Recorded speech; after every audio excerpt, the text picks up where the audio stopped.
The gorilla woke up.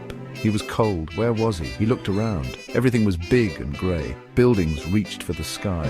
Loud noises hurt his ears. Cars zoomed past in a blur. The gorilla felt scared. He missed his warm jungle home. He missed the familiar trees and the sounds of the birds. He wanted to go home. The gorilla wandered down a busy street. People stopped and stared. They pointed and took pictures. The gorilla felt self-conscious. He wished he could disappear. He saw a big shop window. He looked at his reflection. He looked big and out of place. The gorilla sighed sadly. A little girl stood watching the gorilla. She wasn't scared. She walked up to the gorilla.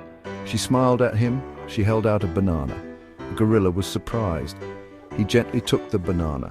He smiled back at the girl. It was the first kind face he had seen all day. The girl's mother hurried over. She was worried at first. Then she saw the gorilla was being gentle. She saw he was just scared and lost. She reached into her bag. She took out an apple. She gave it to the gorilla. The gorilla ate the apple slowly. He was so hungry. The gorilla saw something familiar. It was a park. He saw trees, real trees. He ran towards them. He touched the leaves. He smelled the bark. He felt a little bit better. He climbed a tree. He sat high up in the branches. People gathered under the tree. They looked up at the gorilla. Some were still scared, but some smiled. The little girl was there with her mother. They waved up at the gorilla. He felt a little less alone. A man in a uniform approached the tree. He talked into his radio. He looked up at the gorilla. He spoke kindly.